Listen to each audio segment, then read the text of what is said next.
Allô, bonjour les amis, j'espère que vous allez super bien. Alors, bienvenue encore. Aujourd'hui, je m'apprête à vous donner la réponse de la question piège que les membres du jury posent toujours pendant les interviews pour les bourses d'études. Ok? Donc, dès que vous arrivez à la dernière étape, généralement, c'est l'étape d'interview, il y a toujours un membre du jury qui va vous poser cette question-là. Monsieur, mademoiselle, madame, qu'est-ce que vous allez faire après avoir obtenu la bourse et que vous avez fini d'étudier dans le pays? Est-ce que vous rentrez chez vous au pays ou est-ce que vous restez dans le pays qui vous a accueilli pour vivre votre vie? Donc ça, c'est une question très piège et c'est une question qui est difficile à répondre. Quand vous répondez non, je rentre dans mon pays après avoir étudié, c'est pas bien. Quand vous répondez aussi non, je reste dans le pays qui m'accueille, le pays où j'ai eu la bourse, c'est pas aussi bien. Donc il faut avoir la bonne manière de répondre. Ok, donc dans cette vidéo là, je vais vous montrer comment répondre. Et donc comme je dis, il y a beaucoup de personnes qui me suivent, donc utilisez cette réponse là, mais il faut l'adapter, il faut la modifier. Si tout le monde copie la même réponse, tout le monde aura, ok, quelque part, ils vont vous attraper. Il y a beaucoup de parents, de membres de jury, même personnes que je connais, qui sont membres du jury de bourse, qui sont abonnés à ma page Facebook et à ma chaîne YouTube. Donc je vous donne ce secret-là, cette réponse-là, il faut l'adapter, ok? Et moi, j'ai utilisé cette même réponse à plusieurs fois parce que j'ai postulé pour 3 bourses d'études, ok, tout au long de ma vie, on peut le dire. Donc j'ai postulé quand j'étais en Côte d'Ivoire pour la bourse du Japon et la bourse de Corée. Et donc pour la bourse du Japon, j'ai été accepté. Et la bourse de Corée, j'étais dans la procédure et j'ai appelé pour arrêter, tout simplement parce que mon résultat du Japon était déjà connu, ok. Donc voilà pourquoi j'ai laissé. Et donc cette question-là m'a été posée aussi là-bas 2 fois. Et même dans la bourse du Japon, quand je suis arrivé, une question un peu similaire, est-ce que tu vas partir de ton pays après ton doctorat ou bien tu vas rester au Japon? Là, j'étais déjà au Japon quand j'ai reçu cette question-là. Donc voilà, il faut savoir répondre, comment répondre, c'est ça que je vais vous donner dans cette vidéo-là. Donc voilà, si vous êtes nouveau, abonnez-vous, partagez, c'est important. Ce que je m'apprête à donner, ça va changer des vies, ça va changer des familles. Et oui, let's start. Donc voilà la question, je pense que vous avez compris. Maintenant la réponse. Donc quand vous allez répondre, il ne faut pas répondre assez rapidement comme je le fais là, parce que là je suis en train de faire une vidéo, donc je veux que ça ne soit pas trop long. Donc vous prenez le temps et puis posez votre réponse. Ça c'est un conseil général. Posez votre réponse. Donc voilà la réponse elle-même, voilà ce qu'il faut dire, voilà comment il faut argumenter. La réponse.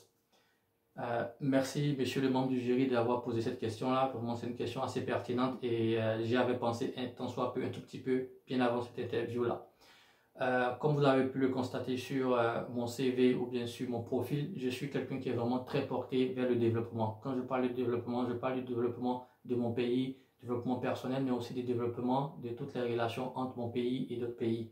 Donc pour moi, aller étudier à l'étranger, grâce à cette bourse que vous vous apprêtez à m'octroyer, cela me permettra de développer certaines compétences académiques, d'avoir certaines connaissances académiques afin de pouvoir atteindre mes objectifs de développement pour mon pays, pour ma personne et pour la collaboration qu'on a. Mais revenir après avoir étudié directement avec mon gros diplôme ou bien avec plein de connaissances théoriques, je pense que je ne pourrais pas atteindre le niveau de développement que je veux donner à mon pays.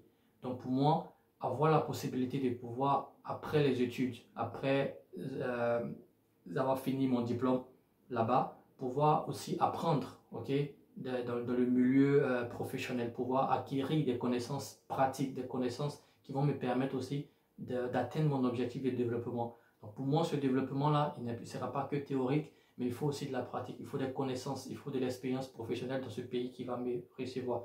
Donc je pourrais revenir dans quelques années. Actuellement, je ne peux pas dire 2 ans, je ne peux pas dire 5 ans, 10, 15. Je n'ai pas encore le nombre exact, mais je serais revenu avec des connaissances théoriques, académiques, c'est grâce à la bourse, mais aussi aux connaissances professionnelles et techniques que j'aurai acquises grâce aux opportunités d'emploi qui seront dans ce pays-là. Et donc pour moi, il faut ces 2 paramètres-là, il faut ces 2 éléments-là ensemble pour pouvoir mettre en place la politique ou bien la vision de développement que j'ai pour mon pays. Et donc c'est comme ça que je pourrais répondre à cette question-là. Donc là, présentement, si l'opportunité, et je prie Dieu que l'opportunité me soit accordée, que je puisse aussi avoir de l'expérience professionnelle afin de pouvoir apporter cette touche professionnelle au développement de mon pays et comme j'ai dit, à mon propre développement personnel, mais aussi au développement de toutes les relations qu'on aura à établir pour notre pays et pour le pays hôte, le pays qui nous reçoit. Donc voilà comment je peux vous répondre, monsieur, les membres du jury. les gars, c'est comme ça, ok, la sensualité dans la réponse, ok. Donc là, on va décortiquer un peu ma réponse, alright. Donc on a posé la question par rapport, ok, si tu restes ou bien si tu restes pas. Donc moi, j'ai envoyé ça dans un cadre qui intéresse tout le monde, ok, le développement. Tout le monde veut avoir son pays développé. Donc c'est comme ça qu'il faut attaquer. Il faut prendre un point que tout le monde, qui intéresse tout le monde, ok. Les membres du jury en face de vous, c'est des personnes, c'est des enfants du pays, c'est des fils du pays. Et comme j'ai dit sur Facebook, il y a forcément un membre aussi qui est du pays qui vous reçoit, ok, qui est originaire du pays. Donc, lui aussi, il est intéressé par le développement. Et donc, on ne peut pas développer quelque chose, ok, dans le hasard comme ça. Il faut avoir des bases solides pour penser développement. Donc, c'est comme ça qu'il faut sensualiser la réponse, ok, les gars. Donc, tout ça, je ne pouvais pas écrire cette réponse-là en commentaire sur Facebook. Ça sera trop du copier-coller et puis beaucoup de personnes ne vont pas vouloir réfléchir pour changer. Anyway, donc c'était un peu la réponse qui est là, ok. Elder au Japon, toujours dans la sensualité.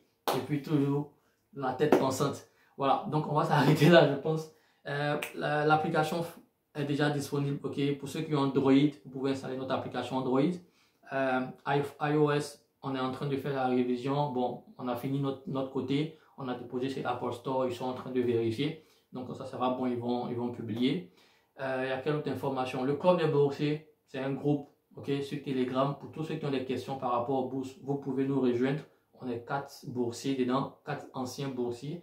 Et on répond à toutes les questions de ceux ou celles qui cherchent des bourses. Donc on appelle ça le club des boursiers. C'est 5 000 francs pour 30 jours, pour un mois. 5 000 francs CFA, ça fait 1000 yens. Donc 1000 yens, ça fait peut-être 8 euros, 10 euros. Voilà, en dollars, ça fait 9 dollars, je pense, si je ne me trompe pas. Donc avec ça, si vous voulez nous rejoindre pour avoir plus d'accompagnement, d'aide d'anciens boursiers comme moi, comme les autres, vous pouvez nous rejoindre. Si vous ne voulez pas, comme je dis tous les jours, il y a toujours deux options chez nous. Vous pouvez poser vos questions sur WhatsApp, ça va prendre 3 semaines, 2 semaines. Un jour, on va vous répondre, un jour, je vais vous répondre. Mais vous pouvez continuer d'envoyer. Actuellement, il y a 6000 messages sur WhatsApp. Voilà, et puis, il y a quoi d'autre comme information? I don't know, guys. Anyway, that's all from me today. Very short video. I hope you got the point here.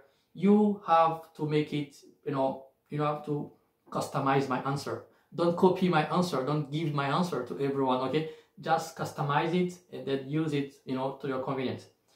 Ok, c'était tout. Take care. Bye bye. Sayonara. Love you guys. Bisous, bisous. Bisous, bisous. Ciao.